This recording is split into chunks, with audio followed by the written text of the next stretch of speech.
Welcome back to the sports side. और अभी कुछ देर पहले पाकिस्तान वर्सेस आयरलैंड सीरीज नाम को पहुंची है। पाकिस्तान ने सीरीज 2-1 से अपने नाम की। इस सीरीज पे बात करने के लिए मेरे साथ मौजूद है जैद बाबर खान। जैद, सबसे पहले क्या हाल? मैं ठीक अल्हम्दुलिल्लाह। आप सुनाए? अल्हम्दुलिल्लाह। अच्छा, सबसे पहले मैं सीरीज पे रिव्यू करना चाहूँगा कि what's your take on this series. क्या पाकिस्तान ने क्या पॉजिटिव इस सीरीज से लिए और क्या नेगेटिव पॉइंट्स है कंसिडरिंग आगे वर्ल्ड कप? यार, पहली चीज़ तो ये कि इस सीरीज से पहले तक मुझे थोड़ी बहुत उम्मीद थी कि शायद वर्ल्ड कप के अंदर जो बाबर रिजवान में से एक खेलें। अब वो मेरी उम्मीद ख़त्म हो चुकी है। मुझे यकीन है कि उन्होंने इन दोनों ही खिला रहे। तो वो है एक। तो दूसरी चीज़ ये है कि एक आधा मसला शादाब की बॉलिंग का है। उसके अलावा आई थिंक बॉलिंग तो सारी सही है। बैटिंग में थोड़ा बहुत है कि बैटिंग फर्स्ट इन्होंने एक ही मैच में किया अभी तक, और वो हम आ रहे हैं। सो हमने बिलो टोटल सेट किया था, अगर आप बाकी सीरीज को भी देखें ना। तो ये एक मुझे है कि बैटिंग फर्स्ट इनको थोड़ा ज़्यादा ट्राई कर लेना चाहिए था। सही। अच्छा, आज की मैच की बात करते हैं। आज पाकिस्तान ने दोबारा मेरे ख्याल से बॉलिंग की है। सबसे पहले हमारी, अगर हम बैटिंग की बात करते हैं तो अगर हमने एक्सपेरिमेंट किए हैं पिछले वर्ल्ड कप से लेके अब हर सीरीज तक हमने एक्सपेरिमेंट ही किए हैं। कोई ऐसी सीरीज नहीं रही कि जिसमें एक प्रॉपर टीम खेले। इस ये वाहिद सीरीज थी जिसमें हम एक बैट्समैन के साथ चले। साइम अयूब के बारे में सबसे पहले बात करते हैं कि साइम अयूब उस तरीके से तो हमें नहीं नज़र आ रहा। और हर हर जगह देखो तो सबसे पहले यही बात आती है कि साइम अयूब को ड्रॉप किया जाए। सो कंसिडरिंग हिज फॉर्म, क्या लगता है कि साइम अयूब के साथ जाना चाहिए या मोहम्मद रिजवान और बाबर आजम जो जिस तरीके से आजकल खेल रहे हैं दोनों, वर्ल्ड कप से पहले अक्सर जाग जाते हैं ये दोनों, तो क्या लगता है कि हम देख सकते हैं कि इन दोनों को वापस एज एन ओपनर खिलाया जाएगा? यार, आई थिंक कि अगर क्योंकि इन्होंने इन दोनों बाबर रिजवान को खिलाना ही है, तो आई थिंक जो इस सीरीज के अंदर इन्होंने चीज़ किया, आई थिंक ज़्यादा बेहतर है कि रिजवान और साइम ओपन कर लें और पापर वन डाउन आ जाएगा। पापर रिजवान दोनों ने खेलना ही है। बाकी साइम का मेरे लिहाज से आई थिंक उसकी सीपीएल की वजह से और वैसे उसके टैलेंट वगैरह की वजह से आई थिंक उसकी T20 वर्ल्ड कप में वैसी जगह कंफर्म होनी चाहिए अभी तक। तो उसकी परफॉर्मेंसेस थोड़ा रिसेंटली डाउन रही है, कोई खास एक आप कह सकते हैं बड़ा स्कोर नहीं है। इवन तो वो उस तरह का प्लेयर नहीं है मेरे ख्याल में। लेकिन अगर फिर भी बड़ा स्कोर नहीं भी है तो आई थिंक दैट भी चलता ही है उसका किसी हद तक। तो आई थिंक उसको वर्ल्ड कप में खेलना चाहिए, सारा वर्ल्ड कप खेलना चाहिए एटलीस्ट। सही। अब अब बात करते हैं मोहम्मद रिजवान और बाबर आजम की। द ब्रेडमैन ऑफ, हम जो इंटरनेशनल क्रिकेट है, T20 क्रिकेट के ब्रेडमैन साहब है। हमने देखा आईसीसी टूर्नामेंट्स में उस तरीके से कभी नहीं खेला इन दोनों ने, सवाए वो एक जो पहला मैच था अगेंस्ट इंडिया 2021 का जो अनबीटन जीते हैं। लेकिन उसके बाद जितनी भी इन दोनों के परफॉर्मेंसेस हैं वो T20 आए वर्ल्ड कप्स में उस तरीके से नहीं है। सो हमारा जो मिडल ऑर्डर है, आजम खान भी अभी क्लिक करना शुरू हुआ है। फिर उसके साथ मिडल ऑर्डर भी फ़खर जमान भी कभी कभी चलता है, लेकिन उसका भी स्ट्राइक रेट का इशू है। सो क्या लगता है कि हमारी बैटिंग कहाँ कॉज कर सकती है वर्ल्ड कप? यार, मिडिल ऑर्डर का मेरा नहीं ख्याल है ऐसा जितना कोई बड़ा इश्यू होना चाहिए। और फर्ज मान का मुझे थोड़ा सा है कि अगर आपने उसको खिलाना है तो आप एटलीस्ट टॉप 3 में खिलाएं, लेकिन वो मुश्किल लग रहा है अभी। तो आई थिंक इस लिहाज से आप फ़खर को इस तरह यूज़ कर सकते हैं कि जिस तरह सेकंड गेम में विकेट्स आपकी जल्दी गिर गई थी। तो वो एक आई थिंक एक लाइक प्रॉपर T20 एंकर की तरह में, नॉट बेसिकली सब पाकिस्तानी एंकर होते हैं बाबर रिजवान टाइम, लेकिन एक जो मॉडर्न डे एंकर आप उसको कह सकते हैं। आई थिंक वो फ़खर हमारा पाकिस्तान में जो रन रेट को खास ना गिरने भी नहीं देता, और थोड़ा थोड़ा सा उसको सेट होने की जरूरत होती है। वो खास नहीं होने देती, और उसकी सेट हो जाएगी बात तो उसकी सीलिंग काफ़ी आई है। तो आई थिंक फ़खर जमान तो खेलेगा, खास तौर पर जो उसने सेकंड मैच जीता है उसके बाद। लेकिन आजम खान भी आई थिंक खेलना चाहिए। मिडल ऑर्डर में एक मसला हो सकता है कि वो ऑप्शन ज़रा ज़्यादा है, तो मे बी शादाब खान को ट्राई ना करें इतना, जो कि ये वैसे भी नहीं खैर करते। लेकिन करना चाहिए जितना, उतना हम वो नहीं करेंगे। शादाब खान को हमने उसके पोटेंशियल पे कभी नहीं ट्राई किया है। जब भी ट्राई किया है तो नंबर 5 पे किया है या नंबर 4 पे किया है। और प्रॉपर चांस तो कभी हमने दिया ही नहीं ना। प्रॉपर चांस तो हमारे सेटअप में कभी किसी को नहीं मिला। बाबर आजम जो कि एवरेज जिन्होंने 50+ बनाई है, विराट कोहली से 39-50 T20 आई फॉर्मेट में स्कोर किए। और फिर आज उन्होंने बाजिद अली की, मेरे ख्याल से बाजिद अली का चैलेंज भी लिया है, 4 छक्के मारे हैं एक ओवर में। तो मेरे ख्याल से बाबर और साइम और रिजवान का तो ये टॉप 3 है। फिर उसके बाद फ़खर ज़मान आता है, फिर आज़म खान है, और इफ्तिखार चाचा को तो अब मेरे ख्याल से कोई ड्रॉप कर नहीं सकता। और इसके बाद इमाद वसीम और मोहम्मद आमिर जो 2 ऐसे प्लेयर हैं कि उनका कमबैक ही इसी बात पे हुआ है कि ये हर मैच खेलेंगे। तो फिर उनके बाद हमारा एक पेसर शहीन शाह अफरीदी तो खेलेगा ही खेलेगा। फिर नसीम शाह है, और फिर अगर हारिस रऊफ़ फिट हो जाता तो वो आता है। मेन इसमें है कि हमारा शादाब इसमें फिट नहीं हो रहा, और एक स्पिनर है जिसको हमने इस सीरीज़ में खिलाया ही नहीं है, और हम उसको लेके आए थे as a main spinner, Abrar है। सो क्या हम, ये तो हमारी बिल्कुल सोच नहीं होगी ना कि हम उसकी मिस्ट्री सँभाल के रख रहे हैं, वो तो एक अलग बात है, वो तो वहाँ तक तो कभी सोच नहीं पहुँची। ऐसी क्या सोच है कि अब्रार अहमद को नहीं ट्राई किया? यार हेलो, शादाब की जहाँ तक बात है, मेरा तो मानना ये है कि शादाब की अगर बॉलिंग इतनी अच्छी नहीं जाए तो आप उसको as a six bowler use करके तो आप जरूरी नहीं है कि जैसे 4 के 4 ओवर कराए अकेले, आप उसको वैसे भी यूज़ कर सकते हैं।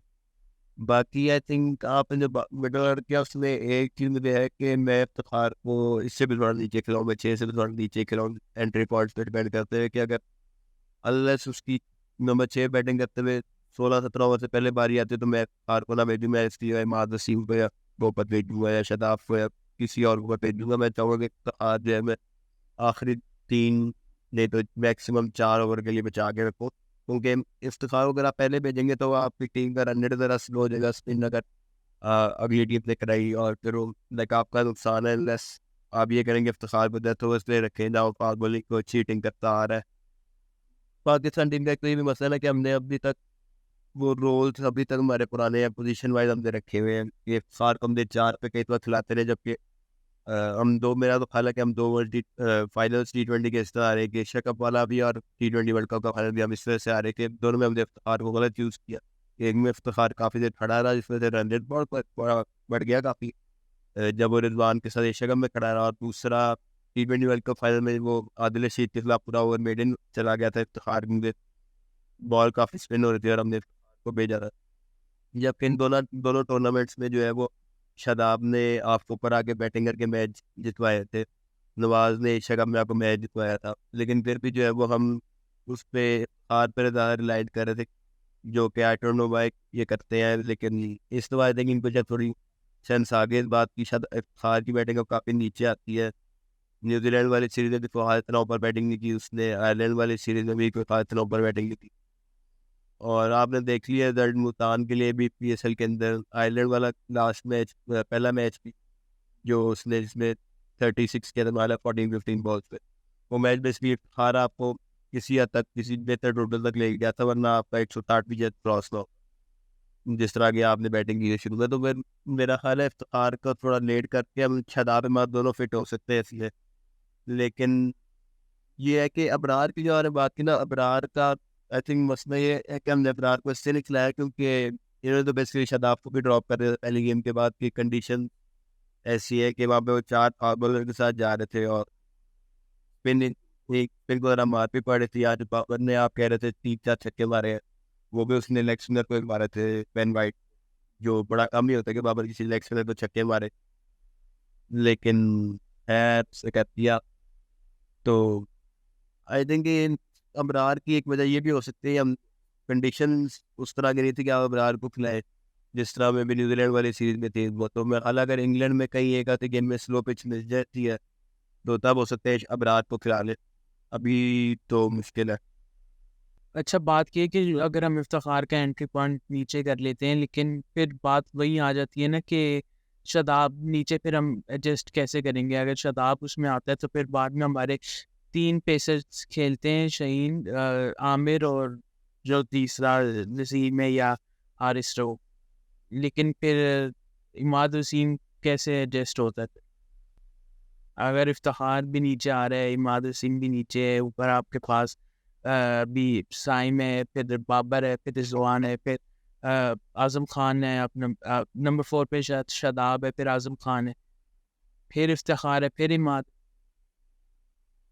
यार मेरी लेवल में तो इस तरह है कि अगर इन्होंने बाबर रिजवान दोनों में खिलाने हैं तो आप रिजवान साइम से ऊपर कराएं, बाबर 3, उसके बाद 4 पे फखर, 5 पे आजम खान, 6 पे आप शादाब, 7 पे इफ्तिखार, 8 पे इमाद, और 9, 10, 11 पे जो है वो आपने कोई से 3 पेसर खिलाने हैं। वो नसीम और रऊफ में से मेरा बेसिकली चॉइस है, क्योंकि नसीम की एक तो फॉर्म इतनी अच्छी नहीं जा रही थी, और आमिर को उन्होंने खिलाना ही खिलाना, क्योंकि बेसिकली आप इंदे करके उसको वापस लेके आए। तो आई थिंक देखो चॉइस एक यही मुश्किल बनती है कि आप नसीम या आरिस रऊफ या इवन अब्बास अफरीदी में से किसको खिलाएंगे। उनके अब्बास अफरीदी ने भी इसलिए अच्छा परफॉर्म किया। इवन तो मुझे उससे है कि उसने जिस तरह का वो बॉलर है, मुझे वो खास टाइप में वो इतनी खास पसंद नहीं, कि वो कटे तो स्लो बॉल पे काफ़ी ज़्यादा रिलाई करता है, लेकिन स्टिल आई थिंक वो इफेक्टिव रहा है, तो आप चांस बनता है एक तरह से उसका। नहीं, लेकिन पाकिस्तान टीम का तो ये है ना कि जो परफॉर्म करेगा सबसे पहले वही बाहर होगा। वसीम जूनियर भी आईसीसी टूर्नामेंट्स में सिर्फ वसीम जूनियर परफॉर्म करता था, उसको बाहर कर दिया। अभी आरिस रऊफ को अगर हमने एडजस्ट करना है, क्योंकि वो आएगा जब, अगर वो फिट हो गया तो उसने टीम में आना ही आना है, ये हमारी एक पॉलिसी का भी हिस्सा है। तो मेरे ख्याल से बाज़ कोई बली का बकरा बनाएंगे और उसको ही बाहर करेंगे। जैसे हमने ऊपर देखा कि जब रिजवान को फिट इन करने के लिए हमने उस्मान खान को बेंच कर दिया, हमने उस्मान खान को भी नहीं चांस दिया। सो मेरा ख्याल से कि जो लास्ट जो 18 में से जो इन्होंने 15 सेलेक्ट करने हैं, उसमें एक सलमान अली आगा आते हैं, एक उस्मान खान आएंगे और साथ में आएंगे इरफान खान न्याजी को करेंगे रिजर्व्स। अच्छा, यहाँ पे मैं उस्मान खान के बारे में बात करना चाहूँगा। क्या लगता है कि इंग्लैंड सीरीज़ में उसको चांस देना चाहिए, या फिर ख़त्म है, वो वर्ल्ड कप में जाएगा एज ए रिज़र्व और फिर वर्ल्ड कप से बाहर हो जाएगा? क्योंकि हमने ऐसा होते देखे बहुत प्लेयर्स के साथ। यार उस्मान खान में तो मुझे वैसे ही तरस आता है कि उसने, मुझे समझ नहीं आता कि उसने डिसीजन क्यों लिया यूएई छोड़ के पाकिस्तान आने का। वो इधर ना, पता नहीं, मुझे अभी तक तो नहीं समझ आता कि वो इधर पिल्ला वजह का वो एक बना हुआ है कि मुल्क के लिए खेल रहा है, मुल्क के लिए खेल रहा है। जब आप बेसिकली आपका प्रोफेशन है, आप एक प्रोफेशनल जॉब कर रहे हैं, आप आर्मी में थोड़ी है यार कि आपने मुल्क के लिए कुर्बानी देनी है और ये सब कुछ। तो मुझे ये है कि उसकी जगह असल में हम इतनी खास बनती नहीं, क्योंकि रिजवान ने भी परफॉर्म कर दिया सीरीज में, टाइम की भी जगह पक्की है, बाबर की भी जगह पक्की है, और फ़खर जमान ने भी परफॉर्म किया, तो आपका टॉप को तो आप मुक्त है।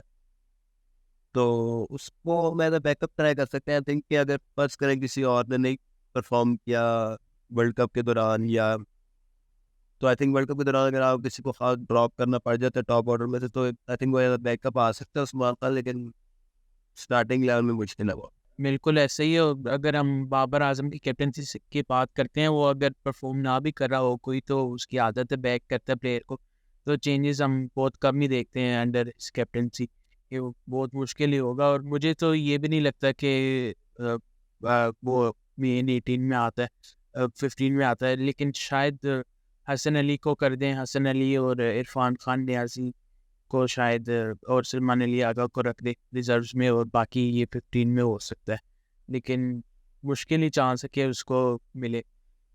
मैं पेसर पे आएंगे कि शहीन शाह अफरीदी ही है हमारा एक बॉलिंग में जो कि परफॉर्मेंस दे रहा है। मोहम्मद आमिर का कमबैक हुआ, लेकिन उस तरीके से उसने कोई परफॉर्मेंस नहीं दिया अभी तक, रन लीग की कर रहा है। और नसीम शाह भी आउट ऑफ टच लग रहा है। और उसके बाद हारिस रऊफ अभी तक फिट नहीं हुआ, उसने अभी तक कोई मैच नहीं खेला। और मोहम्मद अब्बास अफरीदी जो परफॉर्म कर रहा है, लेकिन वो भी मोस्ट लाइकली बेंच कर दिया जाएगा अगर हमने प्रॉपर 11 खिलाए तो।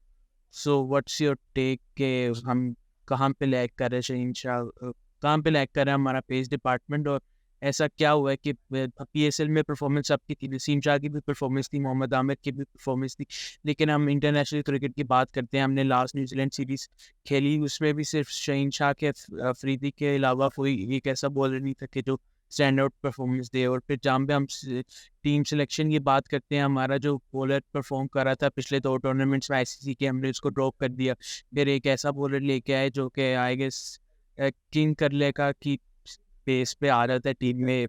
उसने भी आज इतने रन्स लीक किए, आई गेस 3 ओवर में उसने 42 रन्स दिए। फिर जमान खान जो कि लास्ट ईयर का सेकंड मोस्ट विकेट टेकर था, वो भी हमने ड्रॉप कर दिया। तो क्या चल रहा है मैनेजमेंट के दिमाग में कि बाबर आजम, जिसको ये भी नहीं पता कि उसका बॉलर न्यू बॉल बॉलर नहीं है, डेथ का बॉलर है, चल क्या रहा है? यार बॉलर्स का आई थिंक वही पाकिस्तान का पुराना मसला है कि आग में बॉलर्स बहुत ज़्यादा आ जाते हैं, लेकिन आपको यूज ही नहीं करने आते हो। अब शाहीन, नसीम, राऊ के अलावा आमिर की तो आपको वैसे बिल्कुल ज़रूरत नहीं थी, आप पता नहीं क्यों लेके आए, मेरे को ले चले ले आए आप। बाकी और तो इसकी चौथे पेसर की जो जगह बनती है उधर भी आपका वसीम जूनियर, अब्बास अफरीदी और सलमान खान 3 है आपके पास। शाहीन नसीम और उसके बाद आपके पास 6 बॉलर तैयार हैं जो कि टी20 इंटरनेशनल भी खेले हुए हैं, सब कुछ खेले हुए हैं, लेकिन आप आमिर को रिटायरमेंट से पहले वापस लिए। फिर आपने हसन अली को ट्राई कर लिया, जमात खान को आपने न्यू बॉलर बना लिया, न्यू बॉल का बॉलर बना दिया, जबकि ठीक है वो लाहौर के अंदर ये कराता रहा न्यू बॉल, लेकिन वो इसीलिए कराता है क्योंकि शाहीन के साथ कोई लाहौर के अंदर प्रॉपर न्यू बॉल बॉलर नहीं है। तो वो एक तरह से एक डिफेंसिव ऑप्शन होती है कि वो जमान से करा देते हैं नई बॉल को, वजह सर लिंडा था उनके पास, से भी करवाया उन्होंने एक दो गेम में। तो आई थिंक जमान वाले तो बिला वजह की अपनी तरफ से उसने पता नहीं क्या सोच के उसने कह दिया पापा ने कि जमान न्यू बॉल का बॉलर है। लेकिन एक तरह से ये मसला ये भी है, जो अगर अभी आपका पेस अटैक अगर आप शाहीन नसीम और आमिर को लेके जाते हैं तो ये आपके पास 3 न्यू बॉल की ऑप्शन है। इसके अलावा आपके पास इमाद वसीम भी है न्यू बॉल के लिए। अगर आपने काउंट करना है तो आप साइम अयूब को भी कर लें, तो आपके पास 5 न्यू बॉल की ऑप्शन बनती है साइम अयूब से मिला के। और दरमियान में ओवर कराने के लिए आपको प्रॉपर स्पिनर नहीं बनता, शराब को अगर आप निकलेंगे और अबरार को भी निकलाएंगे। डेथ के लिए आप ना मिले तो आपका पेसर कुछ पास बनता है, राउंड या पास सकती है अगर आपके पास नहीं है। शाहीन से आप एक ओवर करा लेंगे, एक आधा आप नसीम से करा लेंगे, अगर आने कराना है तो एक आधा आप आमिर से करा लेंगे, लेकिन वो इतनी इफेक्टिव शाहीन के अलावा और कोई भी तो खास बहुत इफेक्टिव ऑप्शन नहीं है दूसरे एंड खास तौर मिडल ओवर्स के लिए। और फिर मसला वही आया था कि बाबर को वो एक पुरानी याद है कि वो जो कि कहते हैं कि जी रिटायर्ड आया प्लेयर है, लेकिन कि वही ये 8 ओवर इकट्ठे उस दिन के कराया था मिडल ओवर में, वो अगली टीम में सेट हो गया, स्पिनर्स को एंटी लगाती है, वो क्या करेगी वो। अगर आपने 8 के 8 ओवर इकट्ठे स्पिन के करा दे मुकाबले के बाद तो फिर ऐसे आप बैटर्स भी आपके सेट हो जाएंगे, आप मारी पड़ेगी आपको। तो आई थिंक एक तो फॉर्म और नामों के अलावा इनको ना रोज देख के बॉलर अपने सेट करने चाहिए कि शाहीन और नसीम अगर है तो आमिर की जगह नहीं बनती।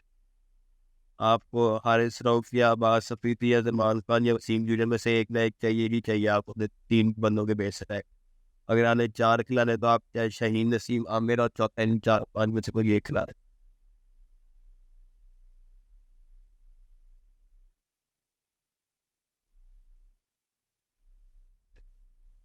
ऐसे ही है। और हमने तो अभी तक एक स्पिनर को ट्राई नहीं किया इस पूरी सीरीज में जो कि मुझे लगता है बैटिंग से अच्छी बॉलिंग कर लेते हैं, इफ्तिखार अहमद।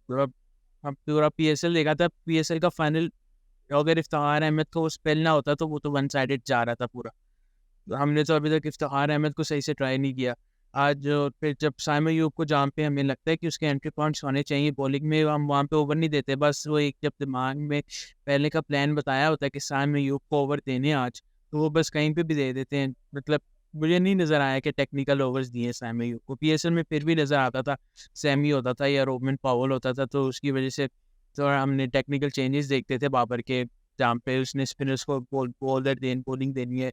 मेहरान मुमताज़ को जैसे यूज़ करता था, नीचे आके आके को यूज़ करता था। तो हमें इंटरनेशनल क्रिकेट में तो वो कैप्टनसी नज़र नहीं आई। एक तो हम इस बेस पे सबसे पहले तो बाबर आजम को कैप्टनसी दी क्यों है, जब वो सेम मिस्टेक्स करी जा रहे। लेकिन फिर हम वही है ना कि कल हम खुशियाँ मना रहे थे कि he is the most successful T20 I captain. हम ये नहीं देख रहे कि उसने नंबर ऑफ मैचेस कितने में उसने कैप्टनसी किया है, फिर दूसरा उससे कितने गंदे मैचेस भी आ रहा हुआ है। क्या कह सकते हैं ये इफ्तिखार अहमद पे दोबारा आऊँगा कि क्या लगता है कि इफ्तिखार अहमद अगर तो आज़म खान भी आपके पास, शादाब भी है, इमाद भी है, और आप उसको बॉलिंग में भी यूटिलाइज़ नहीं करते, तो आप ऊपर इफ्तिखार से जाने के बजाय शादाब खान को यूज़ कर लो कि वो आपको एक बैटिंग पॉइंट भी देगा, और फिर बॉलिंग भी आपके पास ऑप्शन हो, एक प्रॉपर स्पिनर आएगा। इमाद वसीम ऑर्थोडॉक्स बॉलर है, उस हिसाब से बॉल टर्न नहीं करता। तो क्या लगता है कि इफ्तिखार अहमद को ड्रॉप करके शादाब खान को उस पोजीशन पे चांस मिल सकता है? यार किया तो जा सकते हैं, थोड़ा आउट ऑफ द बॉक्स है वो, आपको पता है हमारी मैनेजमेंट ये कैप्टन को मना है सोचना भी, उसके बारे में सोचना भी मना है इनका। तो किया तो जैसे जाते थे, कोई बुरी ऑप्शन नहीं है कि आप शादाब को 6 पे 6-7 पे खिला लें और इफ्तिखार को आप ड्रॉप कर दें। अगर आने 4 उनके इस तरह के अगर आने 4 पेसर खिलाने यूएसए के अंदर, वेस्ट इंडीज़ के अंदर तो मुश्किल है, लेकिन यूएसए के अंदर अगर आने खिलाने तो इस तरह आपके वो भी फिट हो जाएँगे।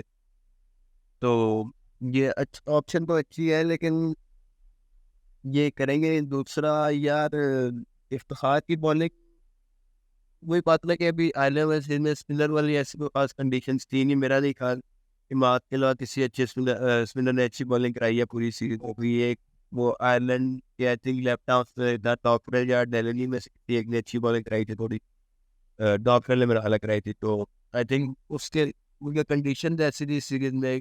प्लस आप पहला मैच हार के थे तो आपने सीरीज जीतनी थी, क्योंकि सीरीज जीतेगा वैसे ही हमें बड़ा शौक है, और कुछ हम जीतते नहीं, हम खाली सीरीज जीतते हैं। तो वो तो जीत गई थी, तो फिर उसके लिए उन लोग फिर ज़रा कंडीशंस के लिहाज से, सीरीज जीतने के लिहाज से गए जब प्लानिंग करने की बजाय। नहीं, सीरीज जीतने का शौक भी है, लेकिन आज एक शौक भी है कि हम 2021 के बाद पहली T20 सीरीज जीते। ये भी एक सर पे चढ़ा हुआ था कि हम जितने भी पहले टाई कर ली न्यूजीलैंड को, हमने हमने जान के उस पेस में हमने सीरीज करवाई थी कि अभी हल्की टीम में आएंगे, हम यहाँ पे स्टैट पे नहीं कर लेंगे, लेकिन तब भी वो हमसे नहीं जीती गई वो सीरीज। तो मेरे ख्याल से ये अभी एक जो ऊपर से हमारे वज़ीर दाखिला साहब, सेनेटर साहब और मिनिस्टर ऑफ नारकोटिक और पीसीबी चेयरमैन, ये सब उतर गए थे 4 लोग, तो उन्होंने भी डंडा दिया उन्हें कि ये सीरीज जीतनी है। और फिर उनका ट्वीट आया कि ये सीरीज जीतने के बाद आपने प्रूफ किया है कि you are the best team in the world. अब आप आयरलैंड से सीरीज जीत रहे हो, आप पहला मैच हारे हो इतना गंदा, आप फिर आपका इसमें पार स्कोर आपका 190 है, पहले 180 होता है फिर 190 हो जाता है। एक जो रटा रटा है स्क्रिप्ट है बाबर आजम का कि जब हारो बस जाके बोल दो कि पार स्कोर 190 था, पार स्कोर 180 था, पार स्कोर 70 था। कि जहाँ पे कैप्टन की सोच ही 200 से ऊपर नहीं जाती और आप एम करते हो कि बस टीम इन द वर्ल्ड, तो मेरा नहीं ख्याल कि अगर हम यूएसए या कनाडा इन दोनों में से किसी भी टीम से हार जाएं तो कोई इसमें हैरानी की बात होनी नहीं है।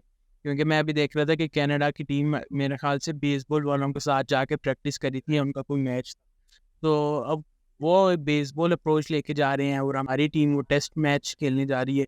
हम देखते ना कि हमारे जो टेस्ट टीम के कैप्टन है शान मसूद, वो T20 में टेस्ट की अप्रोच लेके चलते हैं और टेस्ट में T20 की अप्रोच लेके चलते हैं। तो ये सीरीज़ हमें बस जीतने का बहुत शौक होता है। अब आगे बात करूंगा मैं आज़म खान की, जो कि 8 इनिंग्स में उन्होंने 29 रन्स बनाए, फिर अगली इनिंग्स में उन्होंने नवी इनिंग्स में अपने उन्होंने 30 रन्स उन्होंने कहते हैं ना कि कुफर टूटा खुदा खुदा करके। सो आज़म खान पे क्या कहना चाहोगे, क्योंकि बहुत उम्मीदें थी और मेरे ख्याल से ये लास्ट चांस था उनका, इसके बाद उनका ड्रॉप होना बनता ही था। और कुछ लोग ये स्टेटमेंट्स भी आई थी उसी दिन कि फैसला कर लिया कि आज़म खान को रिजर्व में डालेंगे, ये मेन 11 का वो हिस्सा नहीं हो। तो मेरा ख्याल से अब तो उसने जगह पक्की कर ली है, क्योंकि पाकिस्तान टीम में कुछ हो, करना हो, जीतना हो या नहीं, लेकिन हमारे प्लेयर्स को जगह पक्की करनी ज़रूर आती है। यार वो जो बात है जगह पक्की करने वाली, आई थिंक अगर आजम के पास इस तरह के मौके थे कि वो अपने 30 रन करके तो अपनी जगह पक्की कर सकता था, लेकिन वही बात है कि उनके रन रेट के पीछे हो गया कि जी हमने 10 का रेट रिक्वायर्ड है जब वो आता था, या 12 का रेट रिक्वायर्ड होता था, तो उसके पीछे गया। जो कि आई थिंक अच्छी चीज़ है कि वो रन रेट को, उसका एम ये नहीं है कि मैं अपनी जगह पक्की करूँ टीम में, उसका एम ये है कि मैं अगर आया हूँ टीम में तो मैं मैच जितवाऊँ, उस तरह अपनी जगह पक्की करूँगा, जिससे टीम बढ़ ले तो फ़ायदा। तो वो ठीक है, नहीं हुआ क्योंकि वो एक high risk high reward type वो चीज़ है कि फिनिशिंग करना T20 में, वो काफ़ी प्लेयर्स होते हैं कि वो सक्सेसफुल नहीं होते काफ़ी देर तक T20 में शुरू में। लेकिन वो बात है ना कि आपने भी उसको खास फेवर नहीं किया, आपने एक पूरी सीरीज उसको कहीं भी नहीं खिलाई, सिवाय ये आयरलैंड वाली पहली सीरीज से आई थिंक जहाँ पे आपने उसको एक पूरी सीरीज खिलाई है। वरना आप 3 मैचेस के अंदर से 1 या 2 खिला के उसको ड्रॉप कर देते हैं। न्यूजीलैंड में भी आपने 1 खिला के ड्रॉप कर दिया, अफगानिस्तान के खिलाफ भी आपने यही किया, 2021 में भी आपने उसका इंग्लैंड के अंदर ये किया, उसका वेस्ट इंडीज में वैसे ही इंजर्ड हो गया वो। उसके बाद जो है वो आपने वैसे ही उसको ड्रॉप कर दिया, जब मर्जी फिटनेस का बहाना आ जाता है, जब मर्जी कुछ होता है कि जी हमने इसको नहीं इस वजह से नहीं खिलाना, तो वो ऑन एंड ऑफ रहेगा। तो दैट्स व्हाट प्लेयर भी बोलेगा कि भाई आप एक बार फैसला कर लो, आपने मुझे रखना है नहीं रखना। बार बार ड्रॉप करते हैं, सेलेक्ट करते हैं, ड्रॉप करते हैं, सेलेक्ट करते हैं। एक बार आप फैसला करें, एक सिस्टम बनाए के तरीके से चलें। आप ये ना करेंगे जी अच्छा वर्ल्ड कप से 2 रातों पहले किसी ने कहीं परफॉर्म कर दिया तो आप उसको उठा के लें स्क्वाड के अंदर। तो आप एक सिस्टम के तहत चलें। अभी भी आपने वसीम जूनियर को निकाल दिया, इरफान खान को निकाल दिया, हसन अली और आमिर को उठा के ले आए आप।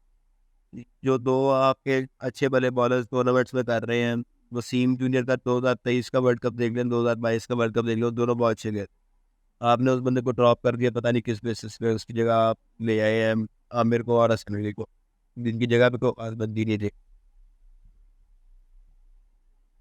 देखो हम एक्सपीरियंस पे जाते हैं, हम भूल गए हैं कि 2017 में हमारी इनएक्सपीरियंस टीम थी।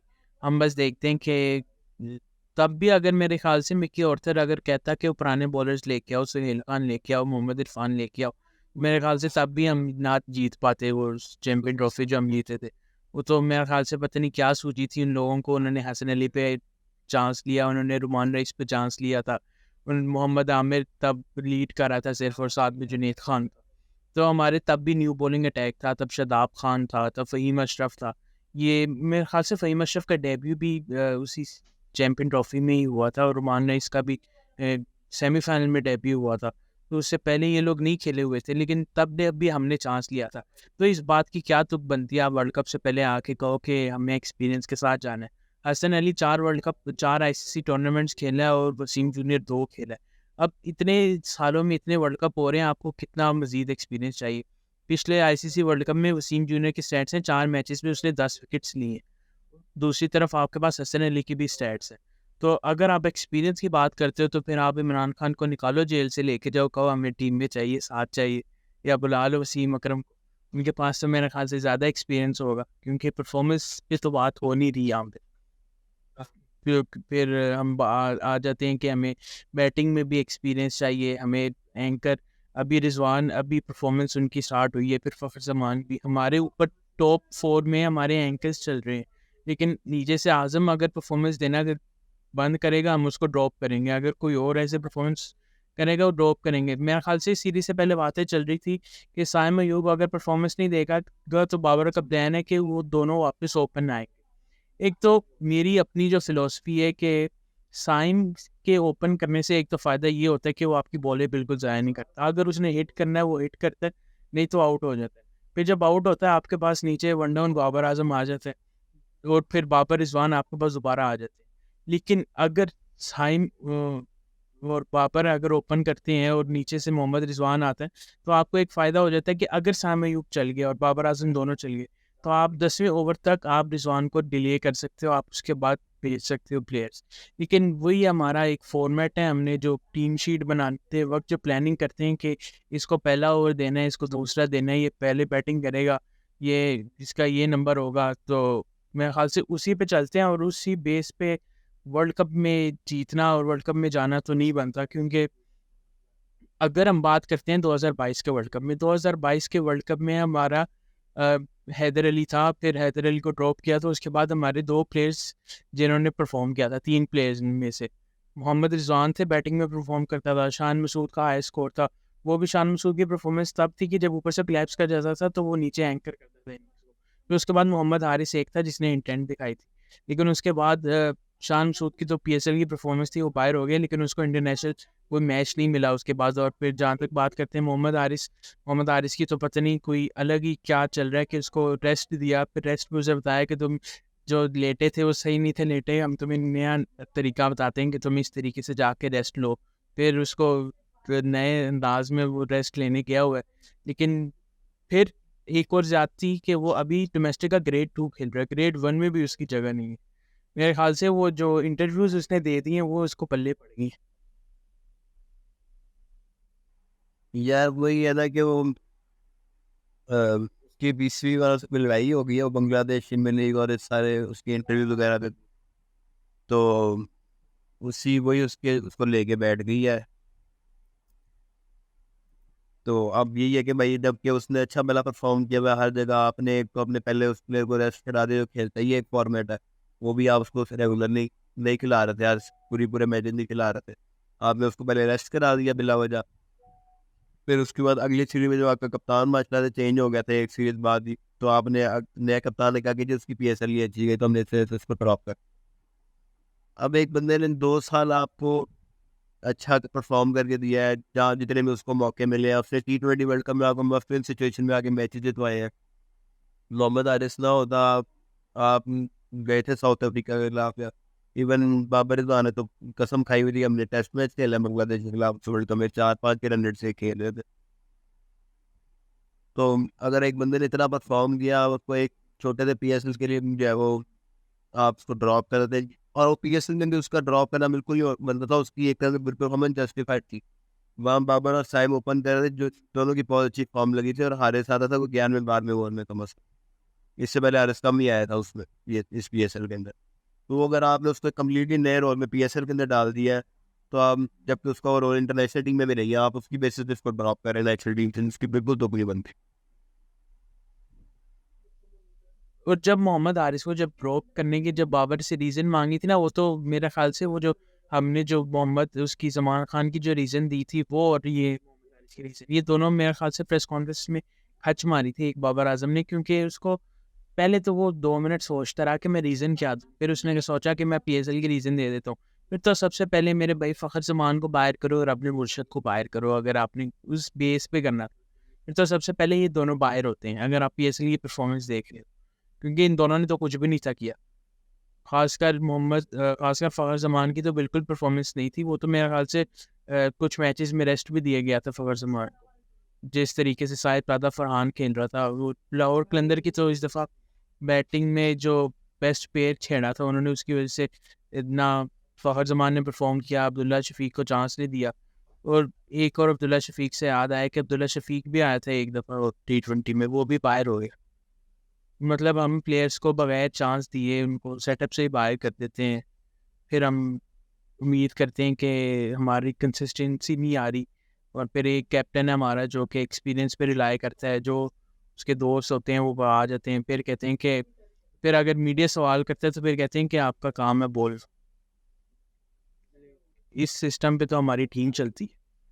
जब मैं लास्ट फाइनल 15 क्या होंगे आपके फॉर द वर्ल्ड कप, क्योंकि अभी इंग्लैंड के खिलाफ खेलना है। इंग्लैंड में तो मुझे पक्का लगता है कि फुल रगड़ा देंगे। उन्होंने आईपीएल से अपने बंदे बुला लिए, उन्होंने कहा कि आज ज़रा बच्चे आ रहे हैं खेलने, तो थोड़ा सा वो हाथ सीधा करेंगे, फिर जाके वर्ल्ड कप में करेंगे।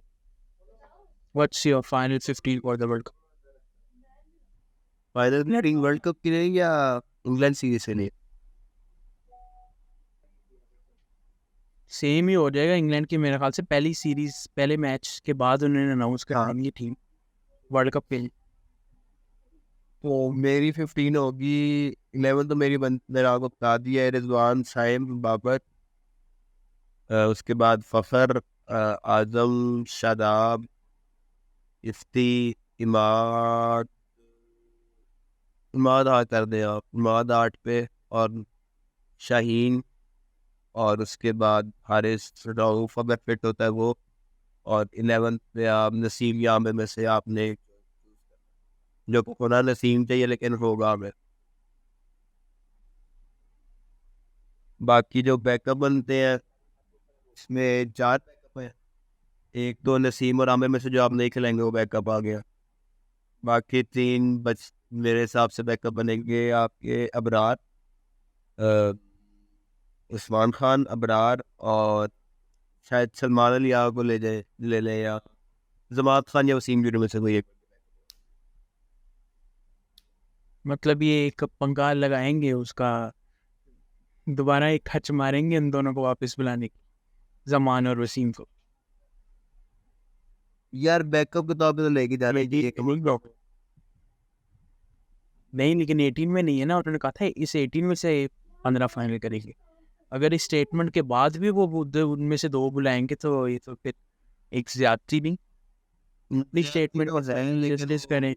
आपको 2019 का वर्ल्ड कप नहीं याद? हम देख गए थे कि हमारा यही स्क्वाड है वर्ल्ड कप के लिए, फिर हम इंग्लैंड ने इतना धोया कि हमने सारा अपना स्क्वाड ऊपर से नीचे कर दिया। आप दिल्ली को हमने हमारा ड्रॉप कर दिया, और पता नहीं कौन लेके आए थे बैकअप कीपर। पहले हमारा आप दिल्ली था, जुनैद फिर हमने खान ड्रॉप किया था हमने। बैकअप कीपर बना दिया। जुनैद खान को ड्रॉप किया था, वो खाली पट जुनैद खान को ड्रॉप किया था, शिनवारी लेके आए थे, पता नहीं वहां लेके आए थे। आमिर आया था, आमिर ड्रॉप था ना, आमिर टीम में नहीं था। हाँ, आमिर का कोई फिटनेस का उसको इशू चल रहा था, डेंगी था हाल, आमिर को पता नहीं कुछ था, वो इसलिए सीरीज नहीं खेला था। आमिर ने इमरान खान को कहा था मुझे फटीक हो गई है। ये वाली स्टेटमेंट हमारा बार यार कहते हैं मुझे 4 पे नहीं मुझे 4 पे खिलाए, वो इमरान खान ने फिर कहा बेटा तू टीम से बाहर चल। टीम से ही ड्रॉप हुआ था फिर उसके बाद। बस फिर मेरे ख्याल से मुझे लगता है कि एक हच ज़रूर मानेंगे, एक मीडिया प्रेशर में ज़रूर आते हैं इनकी, एक मेरे ख्याल से पहले एक टीम डाल देते हैं, फिर उनको वापस बुला लेंगे। लेकिन अगर इसी 18 में से अगर मैंने यही किया आयरलैंड वाली सीरीज के दौरान उन्होंने अनाउंस किया कि 2025 के अंदर जो है वो आयरलैंड ने टेस्ट मैचेस खेले पाकिस्तान के अंदर। बाद में इनको अंदाजा हुआ कि ये तो FTP में है ही नहीं सीरीज, तो इन्होंने वो रिलीज वापस ले ली। नहीं रिलीज वापस लेने के बाद बंदा कहता है हमसे गलती हुई है, बाद में कहते हैं हमने ऐसी रिलीज डाली ही नहीं। ये स्टेटमेंट तो ना दो आप, तस्लीम करो कि हमसे गलती हुई है। ये पागल तो नहीं बैठा नहीं जो इनके बाद से ग्रुप हमारी बदनाम हो गई है। शाहीन के नाम से स्टेटमेंट दे दिया हमने, शाहीन को पता नहीं, शाहीन को वाइट बॉल कैप्टन बना दिया मैंने, नहीं ये तो T20 का कैप्टन बना दी। शहीन को, शहीन क्या हमारी प्रेस रिलीज जो हमने दे दी होती है वो आती नहीं है। अभी मेरे ख्याल से जो डोमेस्टिक का मैच हुआ है इसकी प्रेसिडेंट ट्रॉफी की प्रेस रिलीज रात के 12 बजे आ रही है।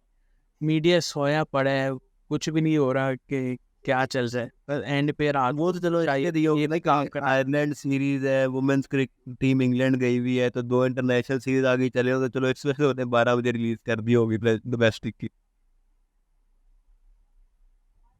नहीं उस दिन कौन सा वुमेन का मैच चल रहा था, उस दिन तो सिर्फ वुमेन्स का मैच चल रहा था, बाकी मीडिया सोया हुआ है। जो आयरलैंड मीडिया क्या किया है, पूरी इतनी टीम चल रही है। मोहसिन नकवी ने कहा है ना कि 900 लोग हैं BCB में, 900 लोगों में से 4 लोग नहीं कर सकते ये। इधर जो अनएम्प्लॉयमेंट का जो प्लेटफॉर्म, मोहसिन नकवी साहब ने तो आज जो ट्वीट किए उस पर अभी मैं देखूंगा कि जो उनको रगड़ जाएगा। मैं बता रहा था कि मुझे तो लगता है कि ये दोबारा चेंजेस करेंगे उसमें, क्योंकि मीडिया के प्रेशर में आते हैं। लेकिन अगर उसी 18 में से जाएंगे तो सलमान आगा या इरफान और हसन अली को ही रिजर्व करना पड़ता है, क्योंकि अगर इन तीनों में से भी किसी को लेके आएंगे तो फिर अल्लाह ही हाफिज़ है। हसन अली को क्या पता एंड पे कह लें कि हमें चाहिए, इसने आज जो बॉलिंग की है हमें पता चला कि हमारे स्टैंडर्ड के मुताबिक बॉलिंग की है, रन्स लीक किए हैं, तो इसकी हमें अशद ज़रूरत है। हमारे पास रीज़न सबका होता है, हर चीज़ का रीज़न है हमारा। रीजन बना लेते हैं, ना भी हो तो बना लेंगे, किसी और को नंबर वाला बना लेंगे जमान की जगह। नहीं और फिर जस्टिफिकेशन थोड़ी देनी है, हमारा फैन बेस बैठा है डिफेंड करते थे। आज तो अल्लाह माफ करे, मैंने पता नहीं क्या देख लिया बाबर फैन बेस का, मुझे नींद किस तरह नहीं मेरे से, क्या देख लिए? ये मैं नहीं बता सकता। एक ट्वीट देखे मैंने, कहते तो आप उस चलो ट्वीट शेयर कर देना मेरे साथ।